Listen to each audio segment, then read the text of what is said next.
My name's Rob Woodall. I'm the 7th District Congressman. If you don't know the 7th District, it's Gwinnett and Forsyth counties. Just out of curiosity, where are my Gwinnetians here tonight? All right, thank you. Thank you for being here. Where are my Forsythians here tonight? Thank you all for being here too. This is a fantastic district. I've had the pleasure of representing this district for 7 years now, and I will tell you that this district looks today the way America's going to look in about 10 or 15 years, and that is nothing but good news. Now there's absolutely a challenge. In which direction do we want to see America move? Do we want to see America move from the top going down, or do we want to see America move from our district experiences and successes going up? We've had a lot of success over the last 7 years pushing ideas from right here in Georgia up to Washington, D.C. And I look forward to talking about all of those issues tonight. Thank you so much for being here tonight. Thank you for taking an interest in all of these races. Thank you to the Peachtree Corners Civic Association. Thanks to you guys so much for coming. My name is Carolyn Bourdeaux, and I am running for the 7th Congressional District. I live in Suwanee with my 6-year-old son and my husband. I teach at the Andrew Young School of Policy Studies at Georgia State. I have worked in a number of roles in the public sector. I have served as legislative aide for several congressmen and for a senator. I was director of Georgia's Senate Budget and Evaluation Office during the Great Recession. I founded the Center for State and Local Finance. I am running for office, though, because I think our healthcare system is badly broken, and I think the choices made by folks in Washington have made it much, much worse. I am also running because we have a president that is corrupt, and we have a Congress that is in hock to special interests and has been corrupted by them as well. And I think we need a change. And I look forward to talking about the change that we need in the evening to come. Thank you. I'm 60 years old and hope to retire in 5 years. I keep hearing Paul Ryan talking about Medicare and Social Security cuts. What will you do to ensure that the rug isn't pulled out from under me? So yes, I had 2 parents. They passed away last year. And they were very, very dependent on Social Security and on Medicare. And I very much support making sure that that program is available for all of us and for all of our grandchildren, and I will fight for that. What has happened in Washington, though, is they recently passed a tax bill that ran up the national debt by an additional $2 trillion. We are now carrying $21 trillion of debt. That's $174,000 per taxpayer. And now the leadership in Congress and our congressman is saying, oh my goodness, we don't have enough money for Medicare and for Social Security. That's what they say. But I think we do. I think we need to go back and revisit that tax bill and put that money back so that we can pay for our seniors. Thank you.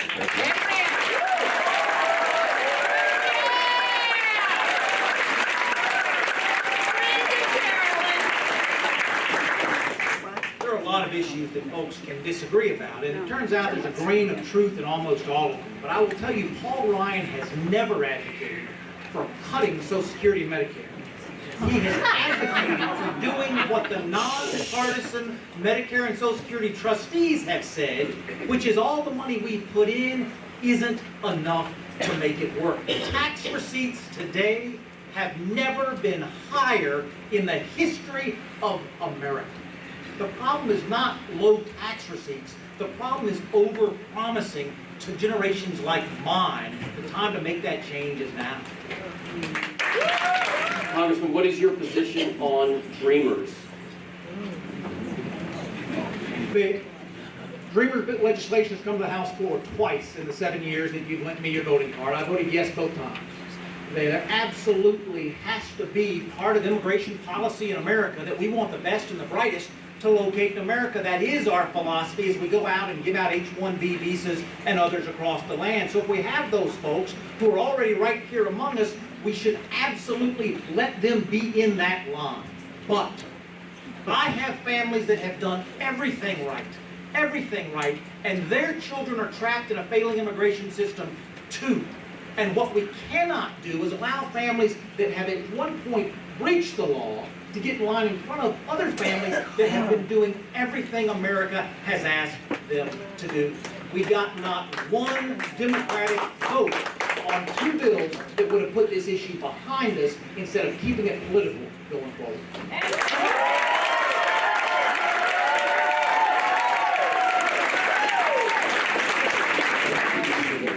The question was about the Dreamers, and absolutely I support them. I run, I think we have about 3,000 young folks in this district who, the only thing that differentiates them from our own children is that they don't have a social security number. And so they are not able to get a job, they are not able to pay in-state tuition. So yes, I support a clear and quick path to citizenship for them. And I also, though, yes, we need to deal with the folks who have played by the rules and make sure that they have a quick path to citizenship as well. Thank you. Bourdeaux, please give us your thoughts on healthcare and medical marijuana. That's interesting. Okay. So, yeah, we have a lot of people in prison because of marijuana. And in particular, this law has been applied with tremendous racial disparity. There are a lot more people of color that we are paying for in prison because of pot. Basically, I'm a mother, so I see it as a mother would. We'll start at the top. I have no problem with medical marijuana.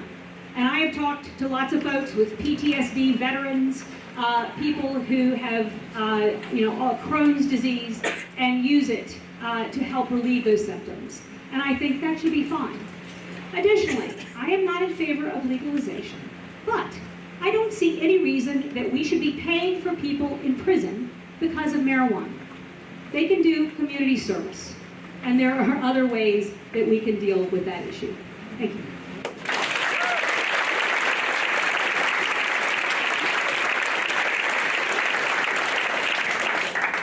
The biggest challenge we have in the medical marijuana space is being able to do the kind of research that is necessary to bring us together on this issue. I do support removing marijuana as a Schedule 1 so that we can have research done in the ways that we need to be able to do it.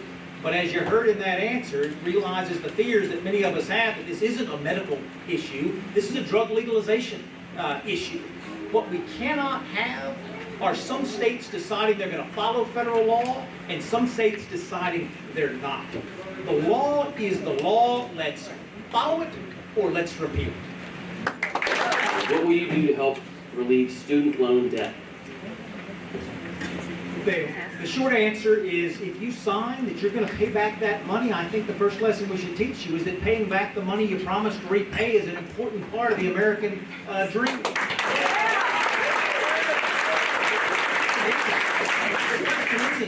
How can folks pay the money back? The question is, why are folks borrowing so much money to begin with? We've done 2 things at the federal level most recently. Number 1, we've been working on career and technical education.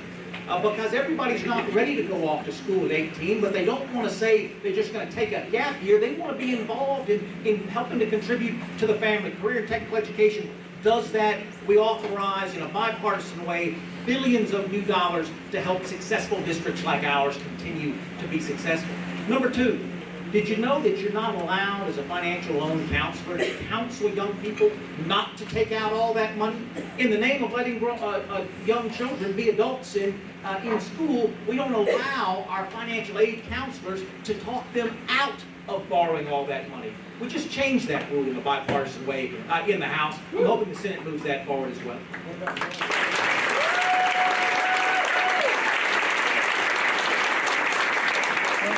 As somebody who graduated with college with a lot of debt, some of you guys may know my family actually went bankrupt when I was in school, so I'm very sympathetic to students graduating with debt.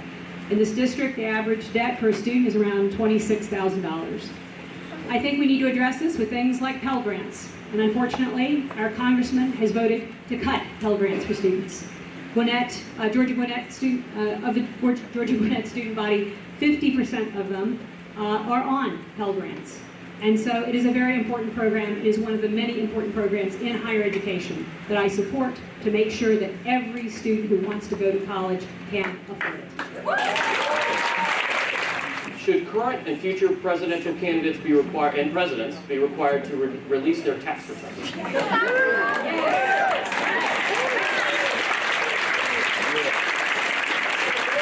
congressman has voted against that.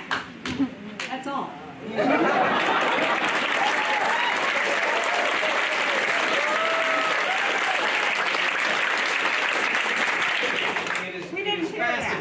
have the things that we decide that we can only get them done if we put them into law. I happen to believe that 300 million Americans are capable of making good decisions without laws telling them what information they must have and what information they mustn't. The president said he wasn't going to do it. The American people elected the president into the White House.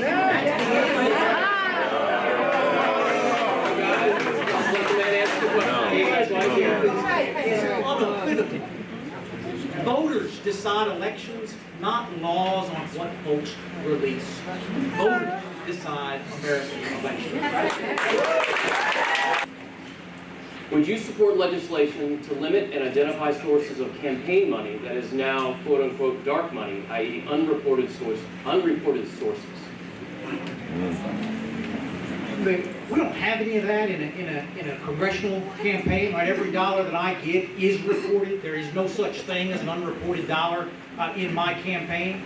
The only thing that folks could be talking about would be what comes under the First Amendment issue of if you happen to have $1 billion, can you spend $1 billion like George Soros does, trying to change people's lives? Are you allowed to do that?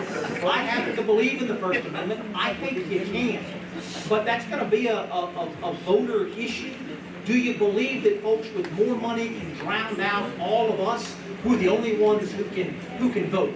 I worry less about where the First Amendment dollars are coming from. I worry more about why voters don't think, since we're the only ones who get to vote on Election Day, we get to make that decision. Now, I expect my opponent to outspend me big time this cycle. I'm not troubled by that. I'm not troubled by that at all. Money is not votes. Votes are votes. And that's the problem that we need to address.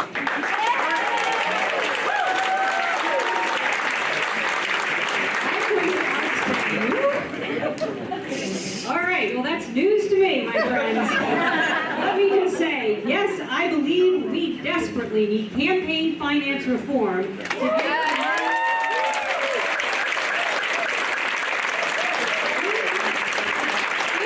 Citizens United.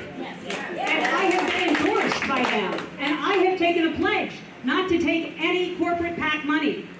My opponent here has raised 60% of his campaign funding comes from PACs. This is unbelievable. The Koch brothers are saying they're going to spend $400 million to keep the House in the hands of Republicans. We must get special interest money out of politics. Obviously, there's no possible way to ask all these questions, but I think what we are going to do is allow the candidates to ask each other a question.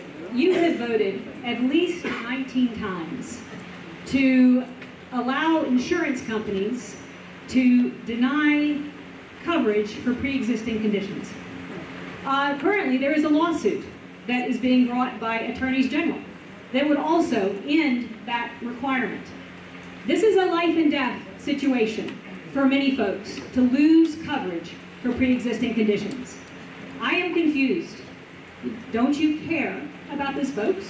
Or are you just afraid to stand up to the leadership in the House and to the President?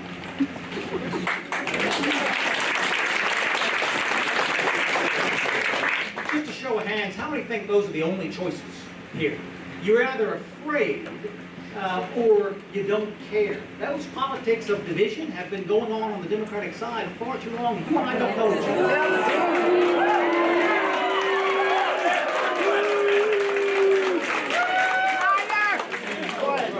What she said is not true. It is not true.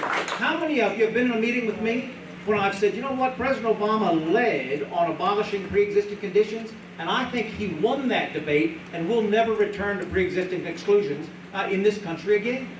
It is absolutely the law of the land today, and it has been. But what Carolyn would tell you is, if you vote to repeal the Affordable Care Act, which has destroyed the American health care system, and replace it with a visible risk pool, like Maine has done, that ultra-conservative state of Maine, if you use Maine's model, which has served its people well, and you support that as a model for the nation, that somehow means you're either corrupt or you don't care. Don't believe it. That's politics at its worst from someone who's never even gotten elected yet. That's a rocky start.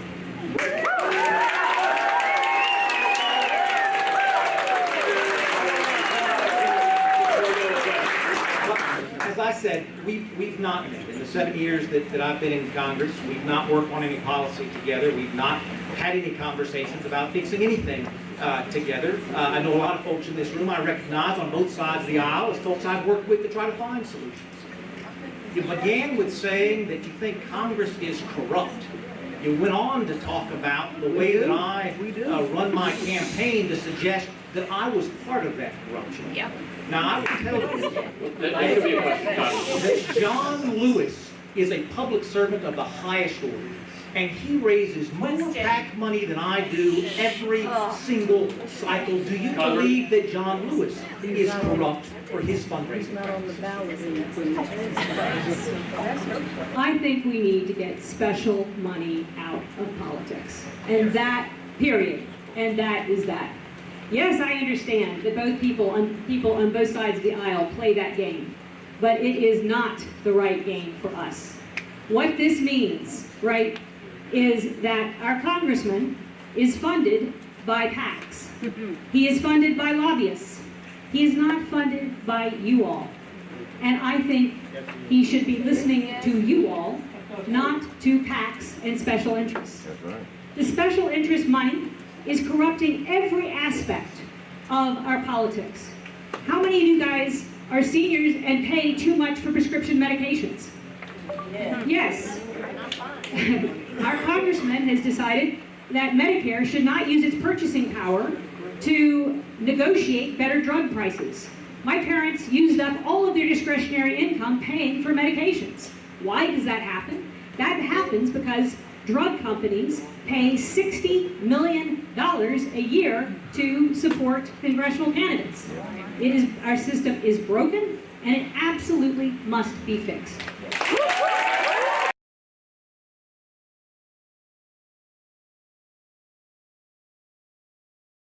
I want to thank everybody for being here tonight. I want to apologize to my Republican colleagues. I called the wrong one flip, and elections have consequences. I was elected. Don't make that call. We're all paying the price. Elections do have consequences. And I want to tell you that there are two methods that we can go forward in this country. We can go forward tearing people down, or we can go forward building people up, just as a show of hands. Who's got on one Republican sticker and one Democratic sticker tonight? Who's sitting on both sides tonight? That's the division that we're working with in our country. And I will tell you, I'm very proud with your voting card that when Paul Ryan got to choose just 4 members of Congress to serve on a bipartisan committee to solve some of these challenges, he picked me because of my reputation of working across the aisle. He picked me because of our reputation of getting things done. Don't let it be said that the only way to win elections is to tear people down. It's not true. Information is important. We talked about campaign finance a little bit. It's true. Rather than ask you for money through your campaign contributions to me, if you work for West Rock over here, you give West Rock money, and West Rock writes that check to me. Every penny I receive comes from you. On the other side of the aisle, OpenSecrets.org, I would argue, is one of the better places to look for information on campaign finance. Only 3% of the money my colleague here has raised has come from in this district. More than half of the money she raised in the primary came from outside of the state. That doesn't make her corrupt. That doesn't make her bad. It just makes California and New York incredibly interested in how we decide this race this year. In my lifetime, youth employment at the highest levels in my lifetime, small business optimism at the highest level in my lifetime, people leaving their jobs in search of better opportunities more than ever. It's not easy for folks to do, but it's easy to turn that off. Let's keep that going. Thank you for lending me your voting card for these years. It's been an honor to serve you.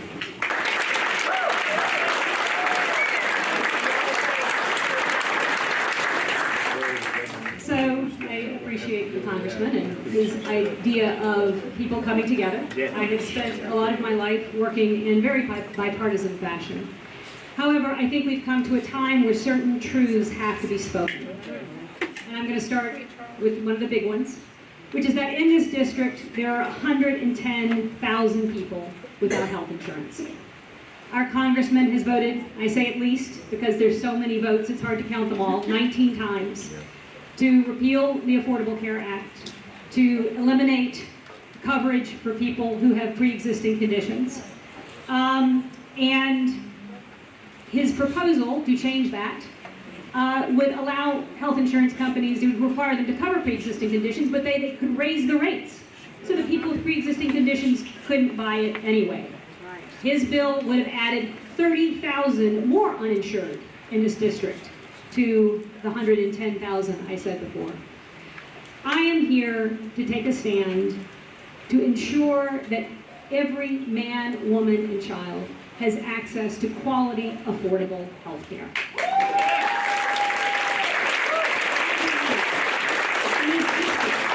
We have a soul-sucking commute, and I am here to be a strong advocate for transportation options and transit. I believe that we deeply value education, and I am here to take a stand to increase funding, to invest in our children so that they are able to compete on a global stage. I am here to take a stand against a president who I believe is corrupt. I think he should release his tax returns. I think the Mueller investigation should be played out. And I am also here to take a stand against the special interest money that is corrupting our politics and I believe has corrupted the votes of people like our congressman, unfortunately. One I would raise is from individuals like you all chipping in to make this campaign work. I ask for your support on November 6th. Thank you for being here.